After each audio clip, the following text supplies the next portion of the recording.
Seriously, Todd? Stop yelling at Todd. Welcome back inside the Parc Fermé for podcast number 731, the Spanish Grand Prix review. This is Todd. No, Todd, not now. That's right. You know why I've asked you here. You must convince the villagers that I'm harmless. That's exactly what I do. Tonight, for your kind consideration, we're going to review the Spanish Grand Prix. You know how we do this. We watch one, then we talk about it. Then we watch one, then we talk about it. Come on, Todd. That's exactly what we do. But before doing any of that, I have to introduce my co-host tonight, which of course means, you know him, you love him. Wrecked from out of the wasteland. He's bad, he's beautiful, he's crazy. Hello, everybody. This is Paul Charles, the International. Paul, how you doing? I'm doing all right. Yeah. Doing all right. Just kind of hanging in there, man. Yeah, it's freezing here in Texas. What the hell happened? It's cold here in Missouri, too. Yeah. Had hailstorms last week. Yeah. Did you get pummeled by that? Got pummeled. Yeah. Two of my cars got written off. No way. Yeah. And we didn't lose the roof, but the roof needs to be replaced. Yeah. Wow. How big were the hailstones? Literally that big. Like baseball size. It was nuts. Very, very damaging. Yeah, it was. Was your Porsche one of them? No, Porsche was in the garage, so was the Jag. So it was the Integra and my wife's Acura and the SUV, which has already been trailered away. Weird thing, right? It's like completely fine mechanical vehicle, and all of a sudden, they're like, nope, it's all right. Going to the yard. It's crazy. I know. Well, maybe this will cheer you up. Okay. We had the Spanish Grand Prix, and of course that means we were in Barcelona. That's right. Many of you recall that back when we had tests, we used to go to Barcelona, but you know how it is now. So it's a test you're looking for. We don't do tests. Sure you don't. They never do tests. Not many real Ds either. Oh, conversation with your grandmother's shade in a darkened room, the odd love potion or two, but comes a doubter. Why, then it's the wrong day. The planets are not in line. The entrails are not favorable. We don't do tests. That's what is that from? Oh, it's an old movie that I saw when I was a lad about tests. And I liked it. And you don't remember the name of the movie? It was Dragon Slayer. Oh, Dragon Slayer. Okay. Yeah, old movie from the early 80s. So okay, very nice. I love that part. Yeah. Evidently. Nice. Well, nice addition to the board. It is. Everybody's sitting at home going, what the hell? What the hell? Talking about hailstones, now you're talking about Dragon Slayer. Get on with the show. That's it. I've got that, Paul. Get to the show. This is the show. This is the show, Paul. That's my favorite. Oh, boy. All right. We're going to talk about the Spanish Grand Prix because we can. Yes. Because we both watched it. Yes, we did. First, before we get into that, Paul, I know the whole thing was a strategy race, a lot of strategery out there over the weekend, and that lent itself to a heck of a lot of armchair quarterbacking, me included. That's right, Paul. On this episode of Showcase Showdown, you get the new F1 armchair quarterback. Armchair, yes, made from Herculon. Woo! That's right. Great. So, yeah, it's great. See, look what you've won. But before we get into all the strategery, what's up with the track reprofiling at turn 10, Paul? Difficult turn turned into a less difficult turn, more difficult turn. Talk us through it, Paul. Yeah, it's a less awkward turn, right? It was kind of a pain in the neck. I mean, they used it. They've added it to add the flow back to that section, which was gone. The bonus that awkward corner made was that you had to slow down a lot more to make the turn in, so gave the braking distance longer, so allowed a lot more likelihood for a pass. So basically, they eliminated. I'm sorry, a what? A pass. What is that? Oh, yes. Yeah. If you look back in 1978 Grand Prix, there was some then too. No, but before DRS anyway. But yeah, so I great. You added the flow back into the track, but by taking away one of a minuscule percentage of passing zone that this track has, it made strategy even more important, didn't it? Track position, everything like that. And they did it for MotoGP. I mean, Not good enough, damn it! Not good it's enough. not good enough. Yeah.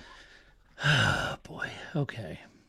Yeah. Well, so I mean, we were talking about it, and we were saying, well, what's this reprofiling down? Well, they make these changes in Formula One and tracks. They make these tiny changes to but this one wasn't really done to improve passing. But obviously the difficulty of Barcelona is passing. So if you're going to reprofile a corner, why not do it to the benefit of the actual race itself rather than just the flow of the track? Yeah. That's a really good idea, Paul. Yeah. Kind of like Hungary, right? That last little section of Hungary, same thing. If you're having one flowing turn to another flowing turn to another flowing turn with a car that's very aero dependent, there is no passing zone. Right. So as I said, by making that braking for that turn 10 shorter, once again, very, very difficult. Yeah. Interesting. Well, there you go. There's turn 10 in all its glory. Let's talk about the race. Shall we do that? Yeah, let's talk about it. Okay, let's talk about it. Let's start off at the very top. That's right. Starting off with Mercedes. Woo! Get it in, Lewis. That's right. Mercedes. Lewis Hamilton in P1. Valtteri Bottas in P3. Mercedes were rather bullish on using up their soft tires during free practice and even in qualifying, and perhaps that would have told a story up front that they knew they were quicker on the medium. So going into the race, they had kept 2 sets back for both drivers. Interesting. At the time, I must admit, I wasn't really following that closely. I was sitting there like an idiot watching free practice. Hey, look at they're going in the circles. and then it even got to qualifying, and Lewis came out for his second run in Q3 on a scrub set of softs. And even Martin Brundle said, why would he improve his time on a scrub set of softs, right? Mm-hmm. And you thought that would have clued me in. Nope. I just blundered into Sunday thinking, well, but as it was, Mercedes was telling a story all weekend long heading into the race. But shod with those softs, Lewis was slower off the line slightly, or at least Max got around him and mugged him into turn 1. He lost that spot to Max, but in the end, I'm thinking, Paul, that was probably the best place to be for Lewis. Right. As they had a solid 2-stopper in their pocket, and by staying close and hounding Max, it forced him to drive harder on those red softs, use them up quicker, and box earlier for the sole set of mediums in his arsenal. So at that point, the die was cast, and Lewis was set for the win. It was a brilliant strategy call by Mercedes, and all good strategies, of course, have to be executed. So this is where Lewis earns his praise. He hounded Max early, but didn't bother passing him, but stayed close enough within second, ish, even sometimes DRS. And that basically earned the win. He stopped for a second time. He dissolved a 23-second gap through brilliant tire management, earning the win, got him up there. It was just a great overall package. I'm not saying it was all Lewis because the team strategy was brilliant, but in order to have that strategy, you got to have a driver who can execute it, and certainly Lewis did, and Lewis did a brilliant job of it. It's just, on one sort of, you'd back up and look at it from 30,000 feet, and oh man, Mercedes handed Red Bull their backside on this. But Red Bull, and we'll get into their strategy and everything when we cover them, but just a genius move by Merck. Yeah, and you were even, and it must be said, I've got to tell everybody this story. So Paul and I are texting live during the race, right? And before it happened, Paul was texting me, box Max, they got to box him right now. Those mediums are too fast. They got to do something. Yeah. And they got to box Max. And I said, man, would you give up that track position? And you said, it's a gamble, but they got to, you saw it coming. I did. Yeah. It was a good strategy call for me this week. I've made a few of them, but yeah, that was a good one. It was like foreboding for me watching it go around. I'm like, okay, if you don't move first, then Mercedes are going to do it, and then you're pretty much done at that point. I didn't know that they didn't have mediums either. Yeah, of I didn't course, know that. Right. So I think, that kind of die was cast before the start of the race, perhaps. When I was telling you that they need to box Max, they really couldn't because they didn't have a tire for him. Yeah, they didn't have any more mediums. So it just kind of tells us, before the weekend, races can be won or lost already. Yeah. And it's not just that strategy call on boxing Lewis at that moment, but having the cards that you can play to do those calls, depending on where you ended up on the track or track position. We know track position is paramount at Barcelona. So they had a card to play either way, the way that start went. So very, very sly. And it also comes in before the weekend because of when you're ordering your tires, right? You're ordering your tires based on strategy you're going to play out during the weekend from P1, P2, P3, qualifying, etc. So, I think they got everything right there for Lewis, and Lewis executed it perfectly. Apart from Max getting by in that first corner, Max got a little bit extra bite, it seemed, going through the gears, maybe due to the those softs, but it seemed to me if Max hadn't done that, then Lewis just would have been gone, because I think the Mercedes was the better car. Yeah. So the better car won, but that doesn't mean the better car always wins, right? Right. We've seen Max held off for a win. Kimi Räikkönen, I think, a couple of years ago when he didn't have any tires, but it's a little different holding off Kimi and holding off Lewis Hamilton for sure. Yeah, for sure. Yeah, so I think Lewis relishes these kind of moments. Yeah. Put me back and I'll chase him down. DRS makes it a little easier than I'd hoped, but the ability for Lewis to stay close, the way he moves around the car to keep enough aero grip so he's not just completely toasting the tires while following Max, also all part of the tools he has in his box. Yeah, absolutely. And I admit I just wasn't paying that close enough attention, and I went into that race just kind of taking it for what it was, and it should have clued me off even when Martin Brundle said, why would he do a second hot lap or qualifying lap on soft scrubbed? And it should have tipped me off. And I'm sure it did tip Red Bull off. They're no dummies over there, but they didn't have an answer for it. Right. It was already too late, right? It was too late. And as I looked at it, at the time when Lewis boxed and they put on those mediums, of course, it was sort of a repeat of the mugging Mercedes gave Red Bull at Hungary in 2019. And as Martin would say, it worked a treat, right? And in the end, I think Mercedes is still the team to beat. And on long run pace, they were able to manage their tires better for sure.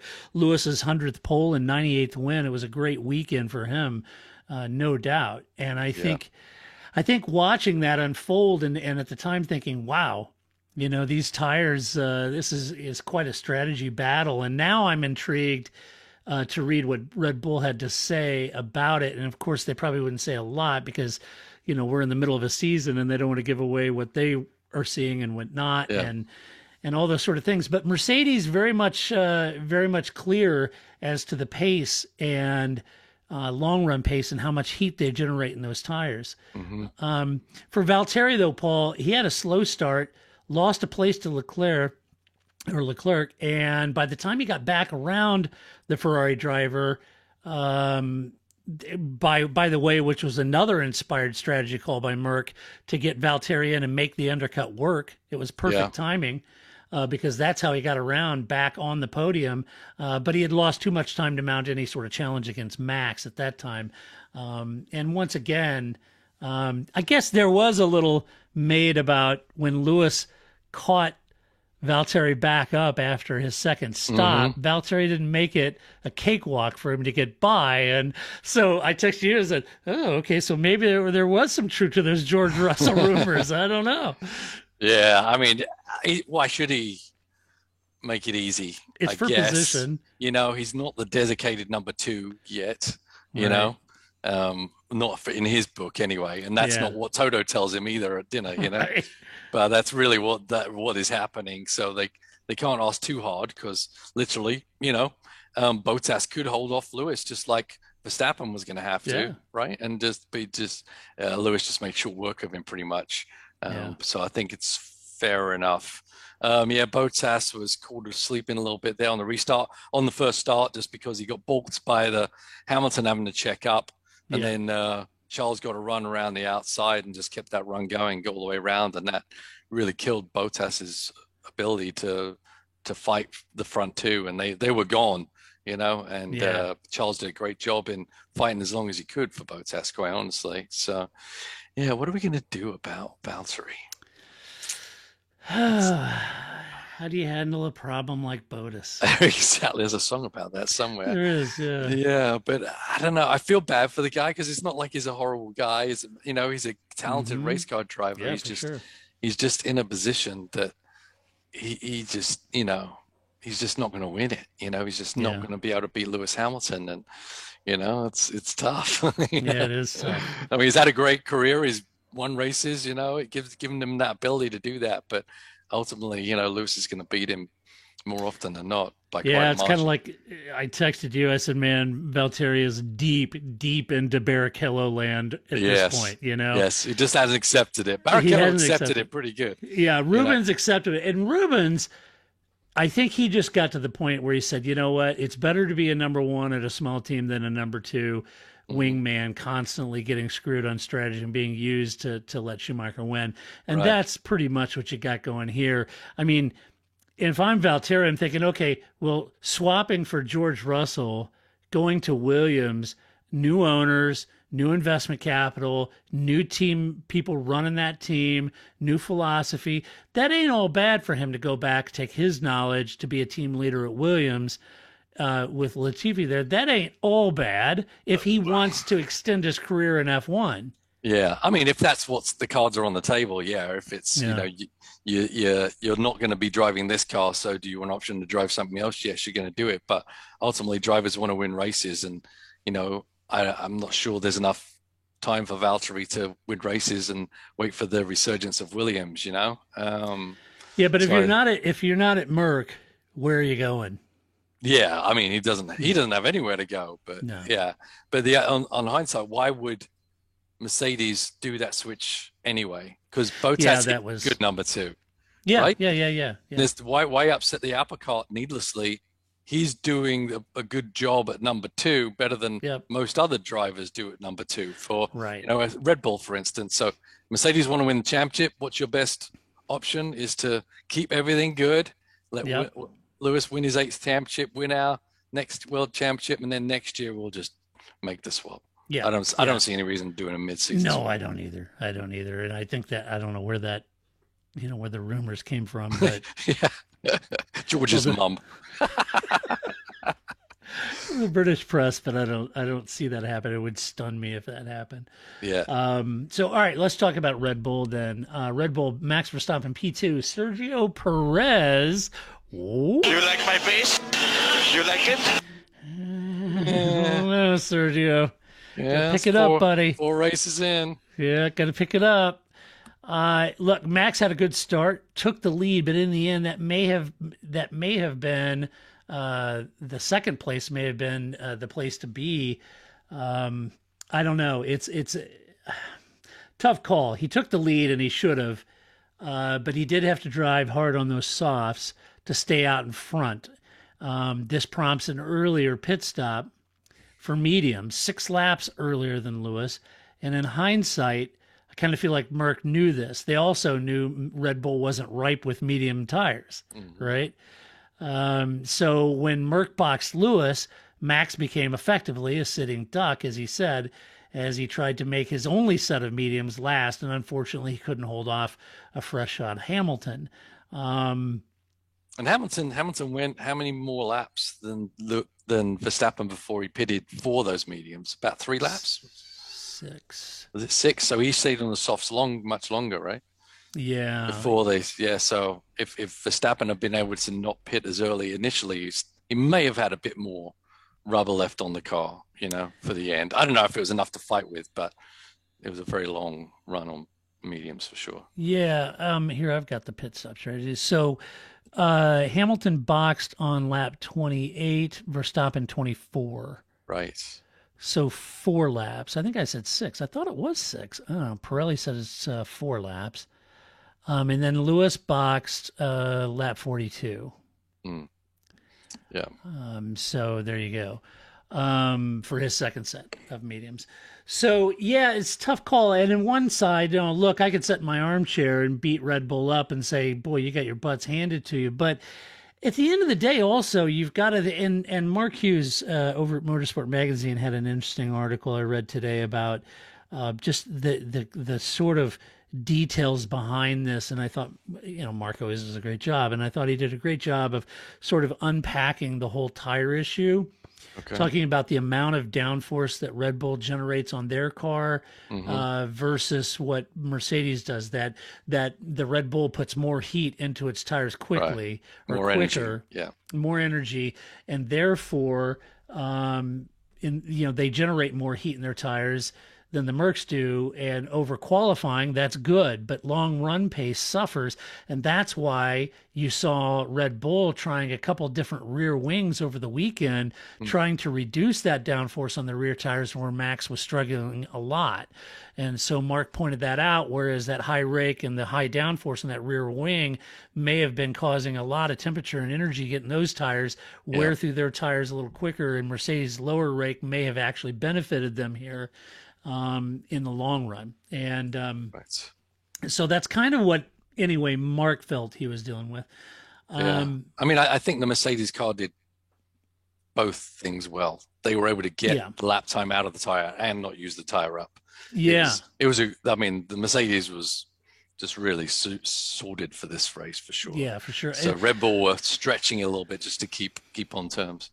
And I kind of feel like I kind of got the impression from Max at that point, what he described in the post-race comments. I think this race, it pretty much hit him like a 2-ton heavy thing that Mercedes is just a better car this year. Right. They thought they had something. And I think a lot of people felt like Red Bull have something. And I'm not saying that they won't win more races this year. I think track specific, incident specific, all those things are at play, of course. But I think in aggregate, on average, I think the Mercedes is just a quicker car, a faster car. Yeah. And in the hands of Lewis, that's tough to beat. And I kind of got the impression Max we're just not fast enough. I mean, it's just reality. We thought we were, we're not.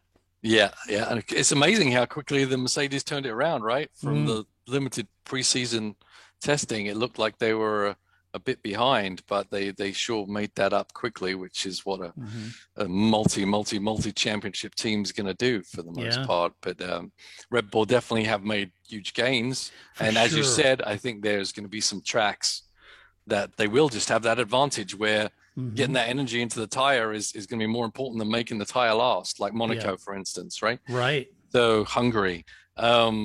So they've just got to execute on those weekends when they do have that advantage. They cannot miss, and Sergio has to back him up as well for that matter.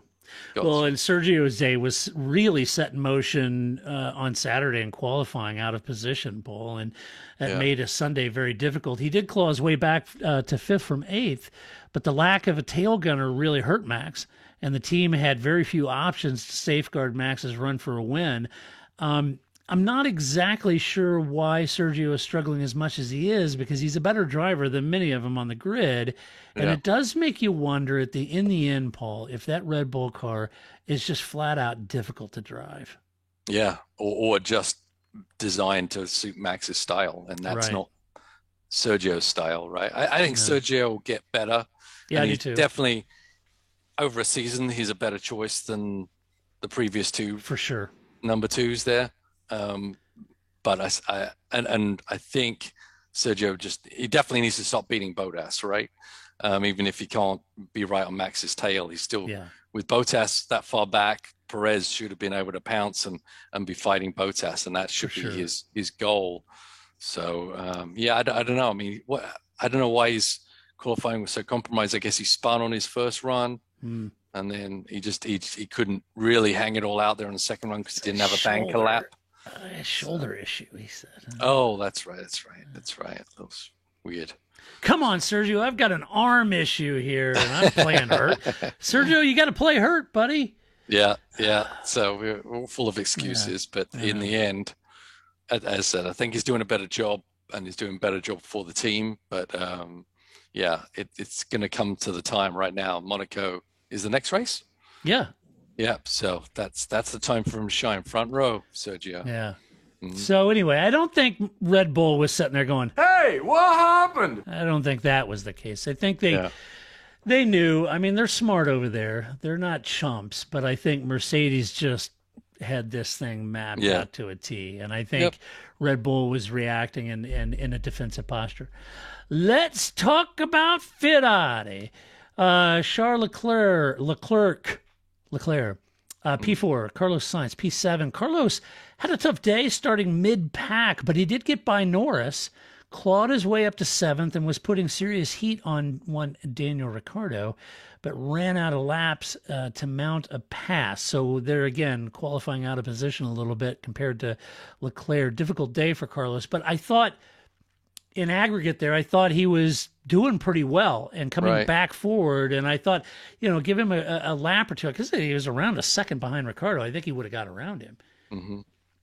Yeah, I mean, you lose a little bit. The closer you get into the midfield, the more punishing that's going to be, right? Yeah. And the harder the race is going to get. So I think he's doing a great job in the Ferrari. I mean, you compare him to Charles. Charles is deep inset in the Ferrari and knows the car well, the team, and so I think they're more than happy with what Carlos is bringing to the table. But you just that little blip, and you're going to struggle all weekend long. Ferrari is not strong enough to make up for that. Yeah, if you look at all these top-tier drivers that have moved, you got Ricciardo at McLaren, Sainz at Ferrari, Vettel at Aston Martin, right, at Perez at Red Bull. You start to look at these. I think Carlos is faring probably the better of all of them. Yeah, and getting on top of that Ferrari pretty quick and being able to deliver. I think Carlos is doing a great job of it. Yep, absolutely. I agree. Very good. Yeah. Let's see. Who else am I talking about? Charles Leclerc. Leclerc had a very good run to 4th. And while it was maybe a quiet race, you didn't hear much about Chuck. He made a very loud sound by getting around Bottas and spoiling the Finn's race, and then managing his tires. And, fairness to Ferrari, they ran the right strategy. They executed well. Charles Leclerc executed that strategy well. Got him ahead of the McLaren. That's their closest rival in the Constructors' Championship. Folks, they're just 5 points behind McLaren right now. And you could see had Carlos got around Ricciardo, this is a different story now. So this is a real battle. Leclerc lost the podium due to Mercedes' strategy in the undercut, but otherwise could have finished on the steps had Mercedes not been quite as heads up. But anyway, I thought it was a great weekend in balance for Ferrari, and in particular for Charles. Yeah, I think Charles has been doing a phenomenal job all year long so far. Yeah. I mean, he's, putting head and shoulders above a lot of people. And I think, it's kind of miraculous what Ferrari have done. I know no one feels sorry for Ferrari, right? Yeah. But from the depths of where they were last year, this is a very similar turnaround to what McLaren did. Yeah. Just an amazing feat to bring it from the depths they were in. The bottom 6 cars on the grid had Ferrari motors last year. So to be fighting it out where they are right now, you got to be happy being a Ferrari fan and all that. Oh, for sure.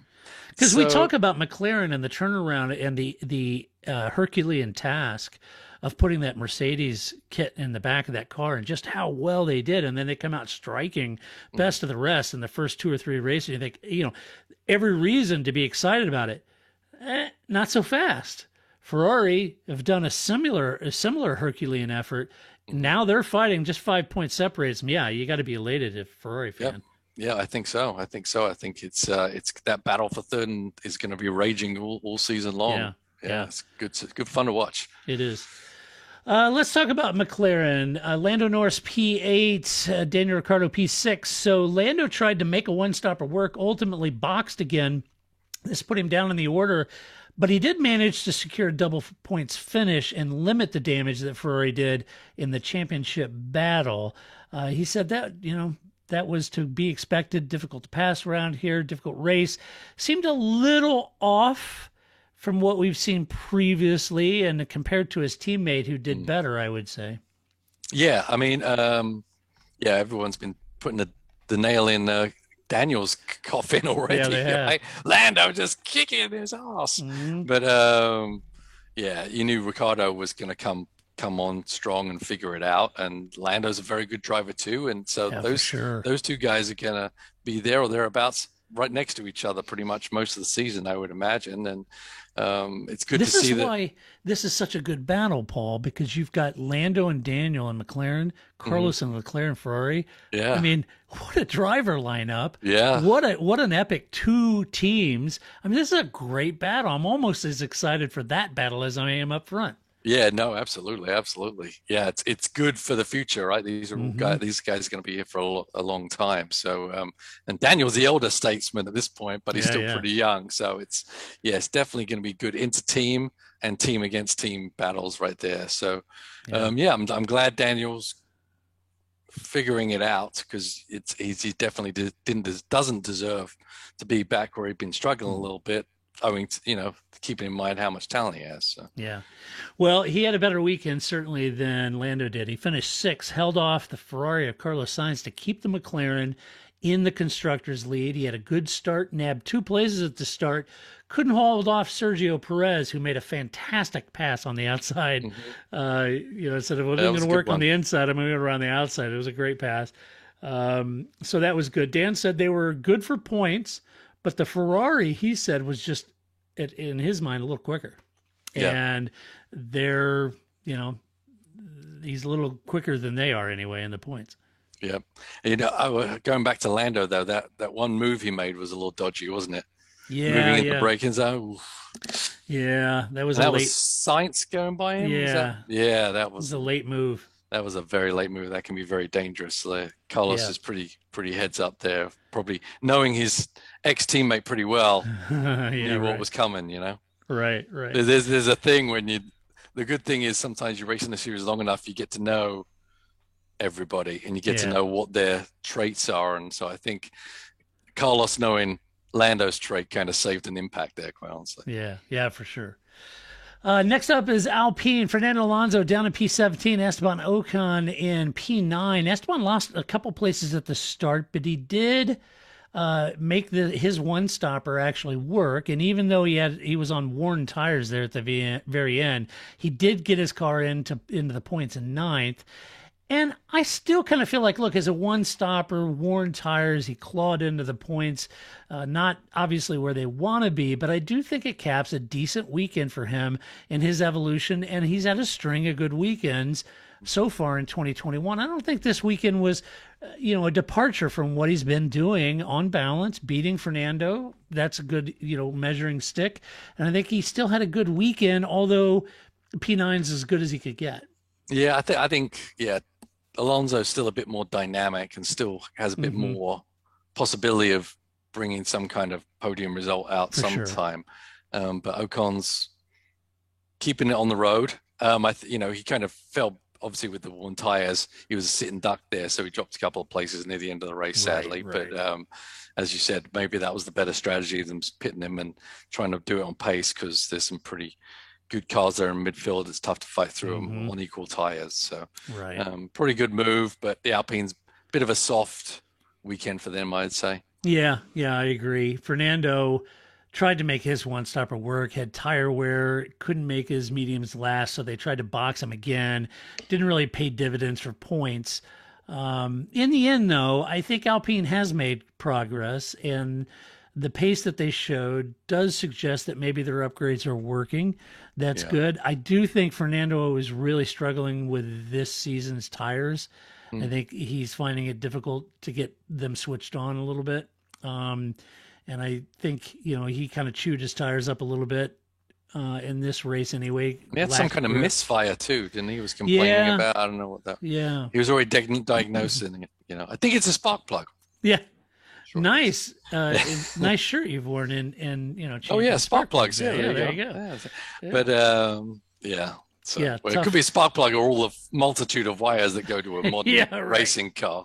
Right, the miles of wiring. In that oh my thing. God, you do not want to change a wiring loom on a racing car. I tell you that, it's brutal. Yeah, I wouldn't. Yeah, sensors and things like that. Oh.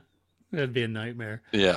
Let's see, Alpha Tauri, Pierre Gasly, P10, Yuki Tsunoda, DNF. Yuki pulled off track early on with no power, brought out a safety car.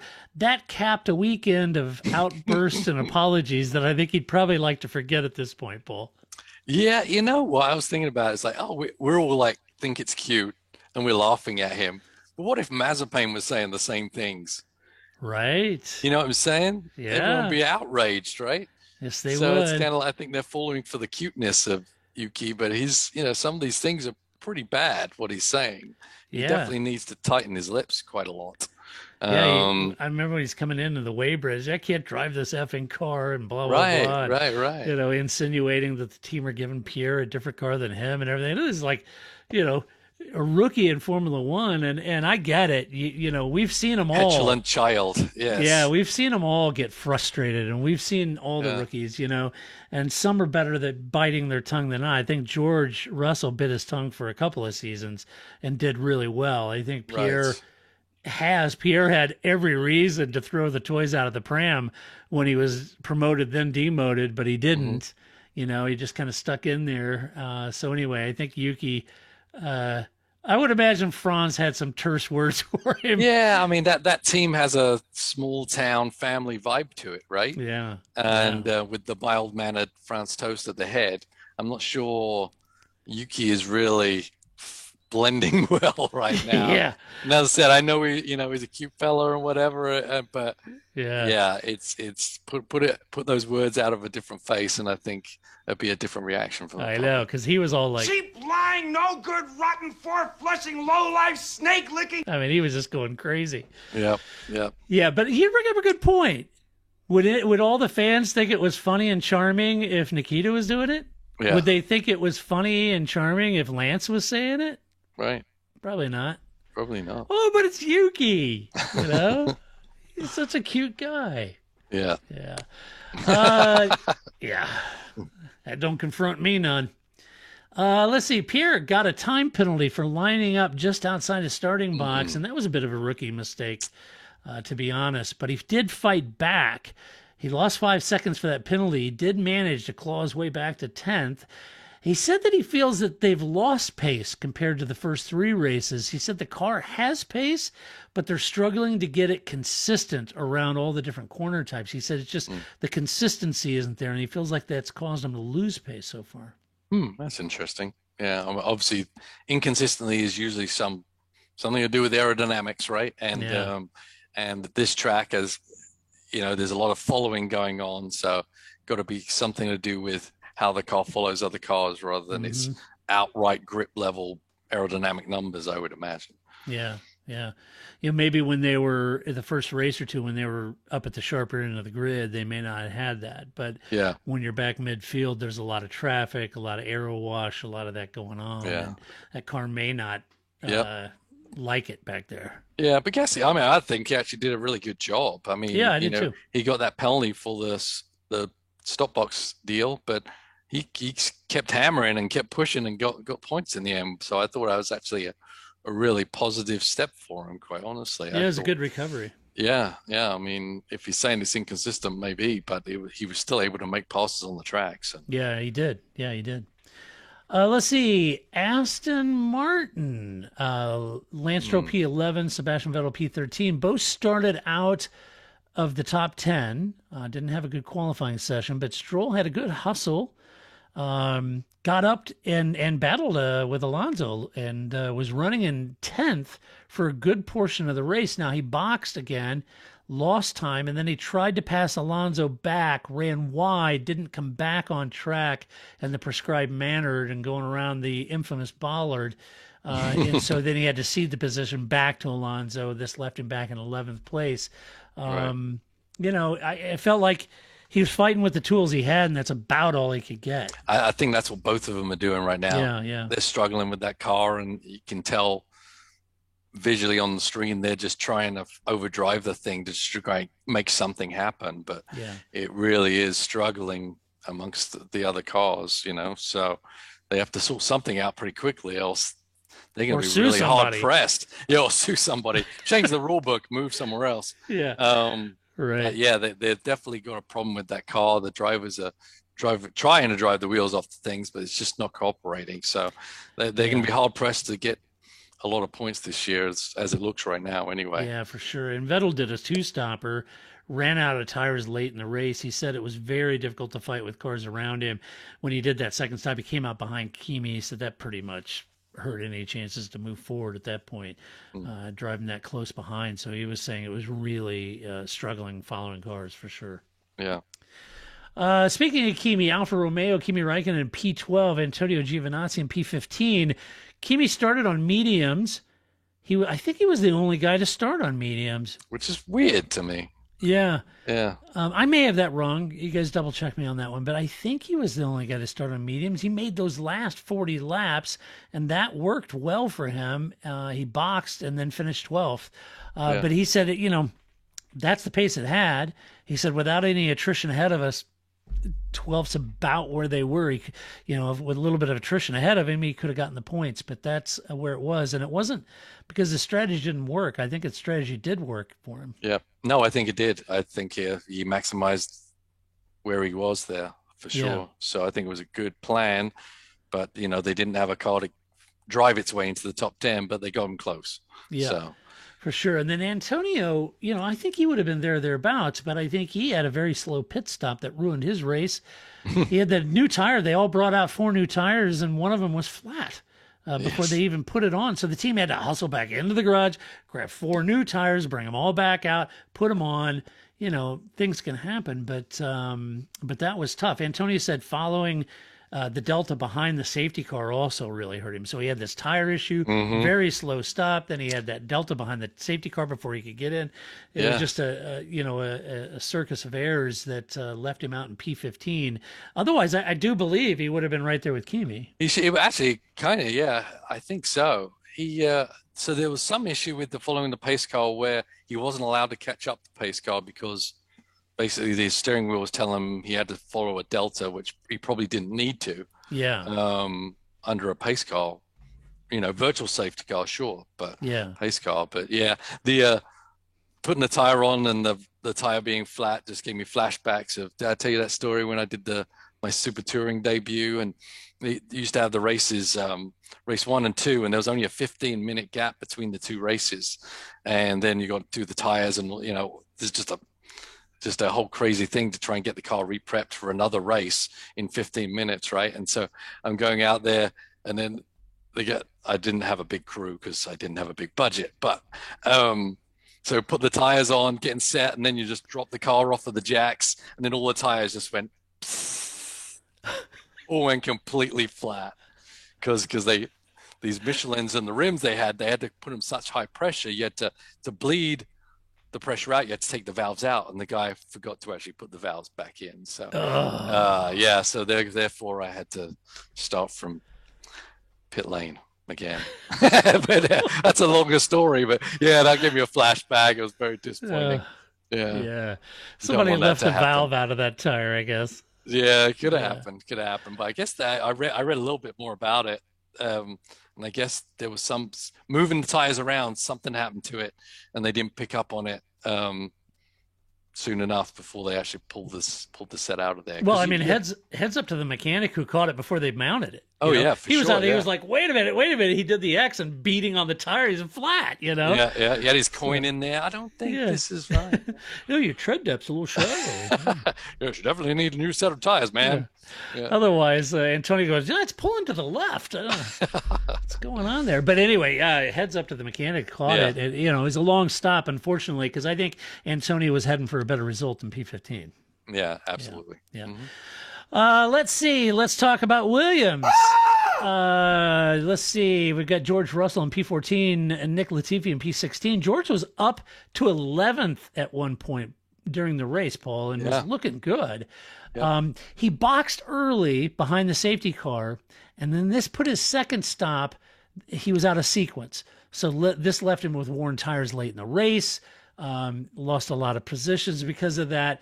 But, Paul, they were talking to Simon during the race, and here's one thing I appreciate. I applaud them for trying something different, and while it didn't work, you never know. And having George up into P11 at one point, anything can happen. I applaud him from trying something different. You know, they Yeah, got ahead of the Haas's. Yeah, they haven't given up, right? No. Yeah, they get ahead of the horses. George is doing a great job in the car. Yeah. So, and I think I read he said it was the best Williams has driven for a while. So that's Yeah. good. That's a good positive thing, especially at a track like this where with the car that was designed to not work in dirty air. Yeah. Well, even actually a Nick. positive sign. Yeah, and Nick managed to beat both Haas's, right? As well as Alonso, but Alonso, you know, we mentioned what happened to him, but Nick was able to stay up there. He said he feels the team is advancing. He said they're making real positive moves forward. Yeah. Car feels a lot better. They're trying some aggressive strategies to get up there. I applaud Williams for doing that. Yep, absolutely. Yeah. Yeah. I think it's good. Can't expect more, but so I think they can get points this year with a little bit of luck. But yeah, Right. you got to roll the dice sometimes when you're in that kind of place. Yeah, you do. Yeah. Let's talk about Haas. Mick Schumacher in P18, I believe it is. Nikita Mazepin. I want it now! What's the matter with those twats down there? Oh yes. Oh, yeah, P19. Well, Mick Schumacher had a good fight with Latifi early on, but his tires wouldn't really offer much grip. Struggled in grip and with the tires. He lost the position, and he clouded one of his front jack mechanic there during the pit stop, but he immediately came out and apologized to the whole team for putting the team in danger. He felt terrible about it. It was a class move from Mick. You'd expect that from him. Not a bad weekend on balance, beat his teammate, but was trying like hell to keep those Williams behind him, just couldn't do it. Yeah. No, I think he's doing a great job. I mean, I do too. You know, what do you do? What an unmotivating position to be. And just as we said, I'm not saying he's in this place right now, that you get noticed if you do something abnormal from where you're expected to be. Yeah. And I think he's doing some good stuff out there. You know, he's mixing it up. He's getting his nose in, getting ahead of some Williams every now and again, and everything. So he's pushing as hard as he can, and his equipment is old, and the team are unmotivated to make the car any faster. So well, this is the philosophy he's dealing with. Gunther Steiner said that they're focused just basically on finishing races and not damaging the car. yeah, I mean, with such Mick, a crazy approach to going to Formula One race, spending all that money they're doing just to show up. Yeah, it's bizarre, and this is what Mick is dealing with. You know, Yeah, it's a shame. I would love to see Mick at a better team. I really would. I would love to see him up in the midfield somewhere where he can apply his skills, develop. Having said that, look, he'll learn a lot of lessons this year. You know? yeah. I mean, he wasn't gonna come in and start winning races. No. He's just not in that kind of car. So yeah, this is one where the expectations are zero. Yeah. For that team, they're certainly laying those expectations out. So yeah, and next year is his year. If he has to stick with Haas, hopefully all this pain is gained next year by putting their resources towards a new car and having a competitive car. Let's hope that's what Haas are doing and not literally just kind of pedaling. Yeah, I would hope they'd, somebody, since he's under the Ferrari banner, he's not going to be moving to Ferrari anytime soon, but maybe they'll move him to Alpha, Right. Yeah. So anyway, let's see. Nikita managed to piss off Toto Wolff and a few of the other drivers for his slow reaction to blue flags. But Paul, did he see Susie or something? No. She had a cab with Susie. Yeah. Yeah, but he did manage to finish the race. So there's that. Right. Way to go. I think you're doing pretty well. Holistically, if you piss off Toto Wolff in particular, Get down. Yeah, he's a mild-mannered fellow. Yeah. So that's pretty good. Nikita is just not going to be able to hide from the spotlight. No, he's not. He was a target the day he was announced. Yeah. I mean, yeah. It's unfortunate. And he's hasn't done anything to help his case either. No, he's not. I don't know. Will he magically turn it around? I don't think so. I don't know. It's going to be tough. Tough row to hoe there for Nikita. For sure. All right. We hand out some awards during the race reviews. First is Move of the Race. Woo! Lewis. That's right. Paul, who'd you have for move of the race? I'm going to give it to Max on Lewis. And there was a couple of good moves to think about. But as I said, I think literally if Max hadn't done that, Lewis would have driven off into the sunset. But driven off, should I say. So I think it was a good, aggressive maneuver. I think it's fun to watch these guys battle it out. And a clean, good, aggressive pass is something always fun to watch. Absolutely. At Barcelona. Yeah. Yes, the young Dutchman was a bit annoying out there today. Yes. All right. Well, I gave it to Mercedes. Yes. Mercedes is back. They lost 5 people out of their engine group, but they still managed to put it together a fantastic strategy. I give it the move of the race to Merck for doing the medium strategy and boxing Lewis. So that was a great call by the team. Yep. Fabulous job. All right. Well, the next award is Donkey of the Race.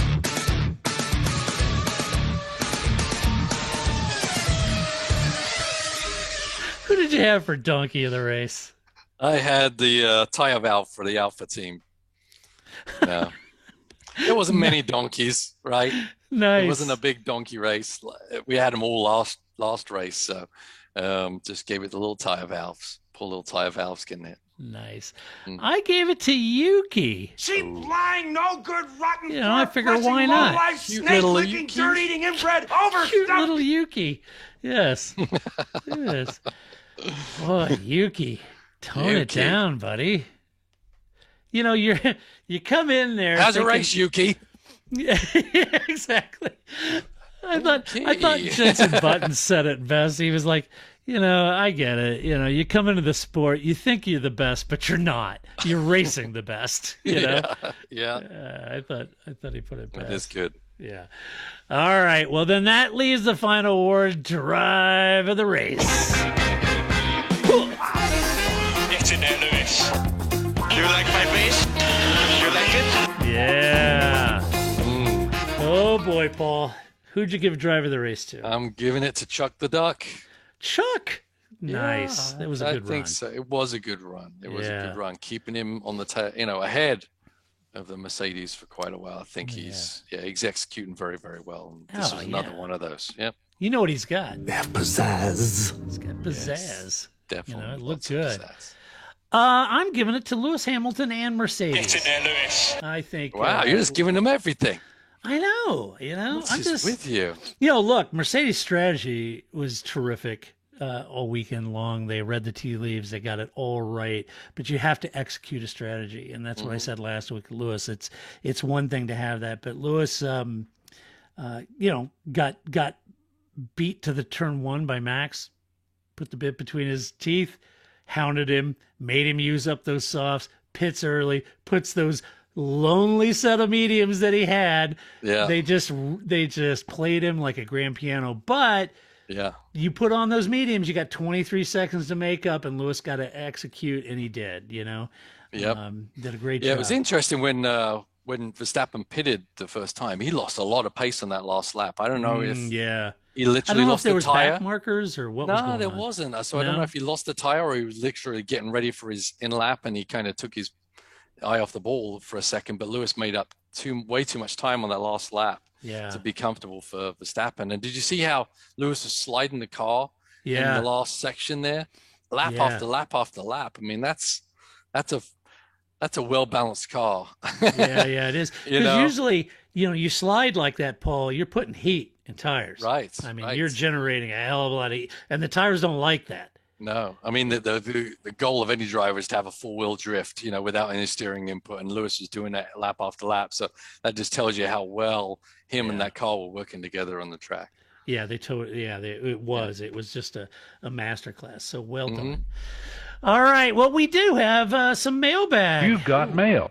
First up, Jonathan asks, it's hard to fault a 7-time world champion, but would you say that Lewis needs to improve his ability to get off the line if he hopes to secure the 21 championship from Max? Pole doesn't mean much if you lose it at turn 1, and it seems that Max has done the better job, not only with getting off the line, but having the smarts to the position the car well into turn 1 and beating Lewis. What say you, Paul? Well, I mean, we've seen the ebb and flow on this whole thing. Yeah. Sometimes Max has had a rash of bad starts and etc. So I don't think it's something Lewis technically needs to improve, because Max is just beating his butt on it. I think as with all things with a race car, it's the team, it's what the engineering behind it, the balance of the car, the tire you got on it, etc. And I think that the Mercedes doesn't put the engine into the tire makes it easier for Max to beat Lewis off the line initially, right? And the way the track was, there was a little extra grip there on that side, perhaps. Even Lewis pointed that out. Yeah, and you were talking earlier about, was that during the podcast or before the podcast, where his team was pushing Max back? Yeah, it was before the podcast. Yeah, I was talking. If you look during the installation lap, so they're all on there. All the mechanics have the tire blankets. They get the tires, and all the engineers leave, and they get ready to start that installation lap. If you go back and look, you'll notice that Max's car rolls back about 2 or 3 feet, so the mechanics pulled him back so he can lay down some rubber as he starts for that installation lap. Plus, I think his box had some rubber down from the support races. Lewis pointed that out. So that was at play. You make also a good point. He's on the softs, right? And so those softs are very grippy. He laid down some rubber. You mentioned also they both got a good start. Yeah, it seemed identical starts, really. Yeah. When he upshifted, it just seemed like he had a little better pace on those upshifts. Right. So that's the grip in the tire, right? Yeah. Right. So it's not really Lewis's reaction. It's really how well the car's performing with that heat in the tire at the beginning of the race with a full load. So I would also say, Jonathan, if you go back and look the last couple of years, 2 years ago, Red Bull was really struggling with the starts. And that Red Bull, so they spent a lot of time working on improving those starts. And that was down to the drivability, the clutch bite point, how the torque that engine was delivering. Max trying to get on top of that. Max had some real dogs of starts a couple years ago. So they've worked hard to improve that. But I wouldn't say that Lewis's reaction time is bad. I don't think that. I just think that Red Bull has spent a lot of focus on getting those starts right. Right. Yep. And as Paul says, there's a lot of factors at play there. That Merc doesn't generate as much heat in those tires that the Red Bull is, and so they may have a little more wheel spin at the start than what Red Bull might have. So there's a lot at play. It doesn't come down to just Lewis's reaction time. I think it's still as good as it ever has been. Yeah. All right, and then Mike asked for Paul and Todd, Lewis craft question. So we all talked. I think he likes doing drawings. Yeah, and maybe ceramics. Maybe I think basket weaving is what it is. So his he craft. likes to build little dog beds. Right. Yeah, he likes to sculpt, I think. So that's a good craft for him. So we all talked many years ago that once Lewis developed his racecraft and was consistent, he would be a monster on track. I think back in 2011 Monaco with Massa, when ham-fisted moves in impossible places resulted in DNFs for him. Now his craft is impeccable. Watching him take different lines, unlike anyone else last week in Portugal, made me amazed. My question is this: how did this occur so quickly? I watched other drivers over the years with tons of natural talent, but racecraft seems to develop on an even curve. Lewis almost skyrocketed from being very inconsistent to being unbeatable. After a breakup with Nicole, it began, and within a short time, we saw a completely different driver. Is it personal life that impacts drivers so much, or application of craft with natural talent? Could Seb's slide of being off form be due to family and new priorities, and not an indicator of any craft at all? Paul and Todd, talk us through it. Yeah. So you and I have talked about this a lot. We've talked about it a lot, and we did talk about it. I mean, he's talking about 2011 Monaco. It's 2021. That's 10 years ago. I don't know if it's quick. Yeah. You know, it's been an evolution, but it wasn't there. He did hit a stagnant point where he wasn't getting any better with his decision-making process. That's Nicole's fault. Yeah, it was Nicole.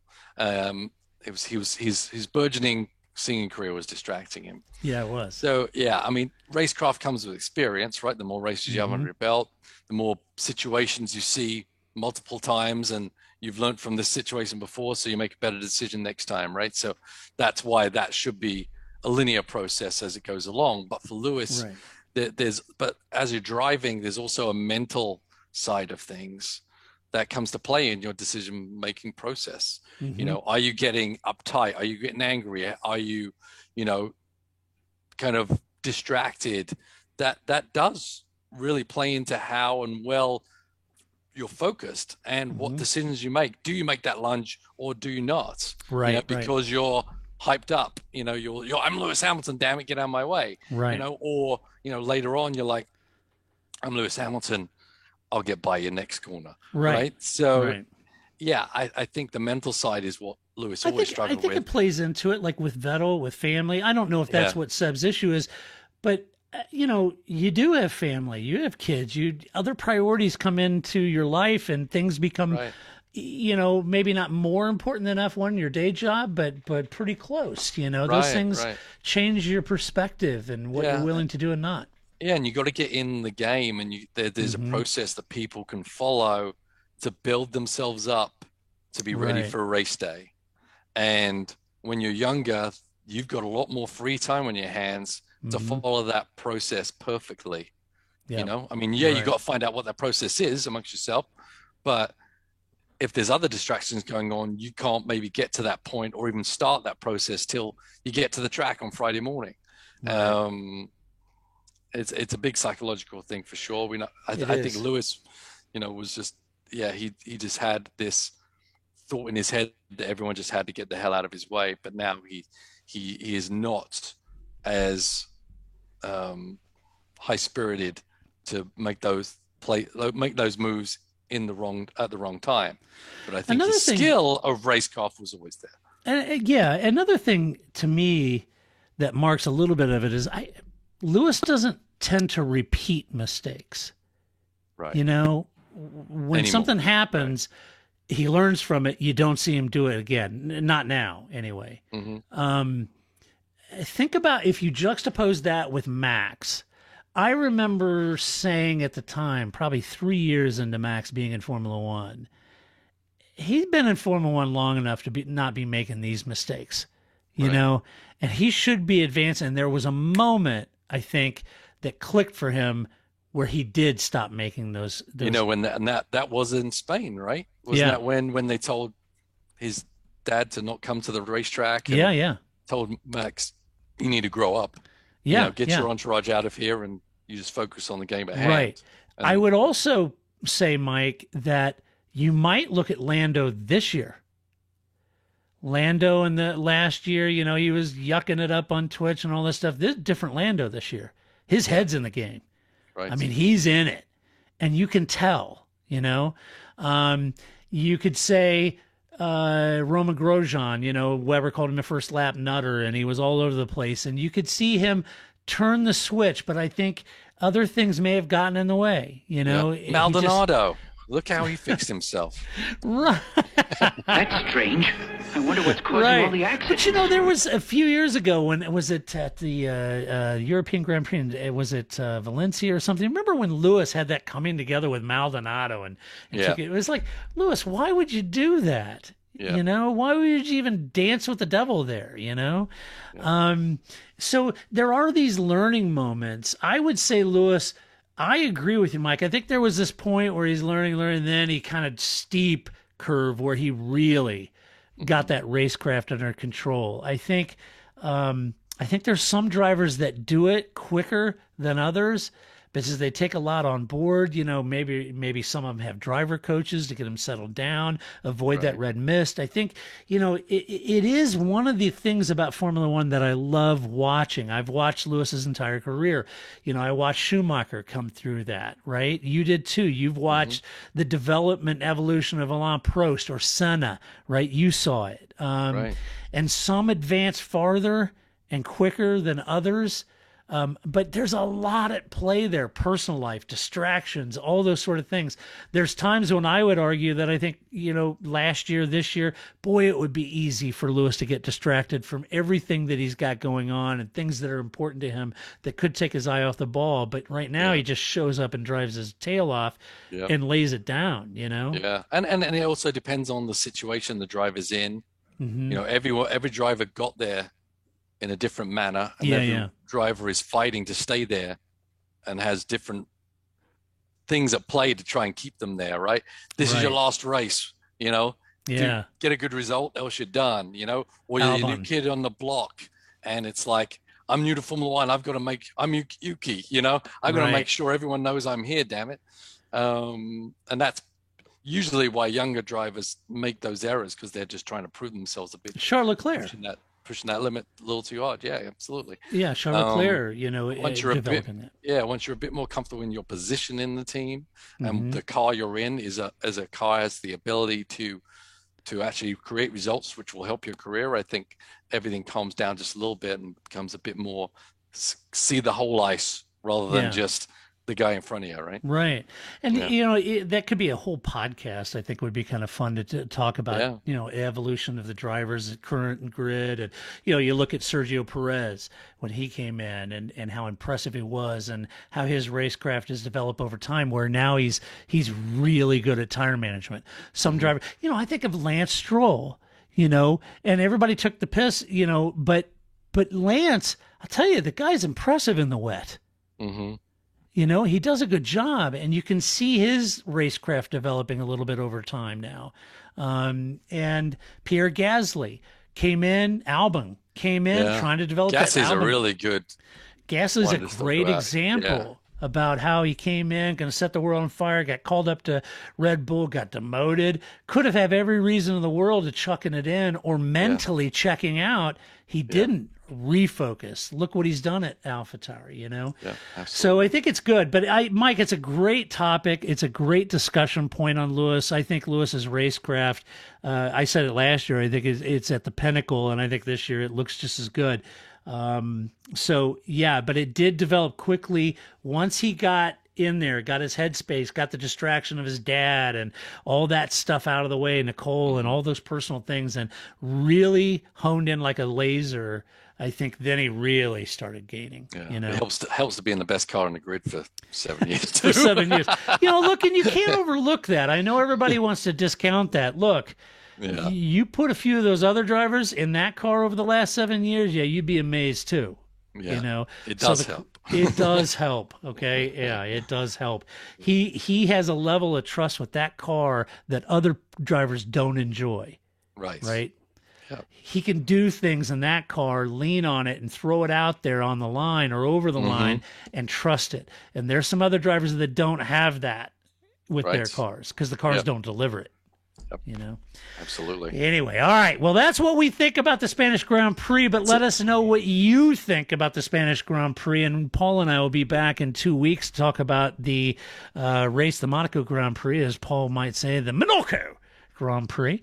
Yeah. And we will talk about that. But in the meantime, thank you so much to our Patreon supporters, because we could not and would not do this podcast if it wasn't for our Patreon supporters. It is because of them that we exist. So if you don't feel like supporting us on Patreon, fair enough, but find a Patreon supporter and pat them on the back.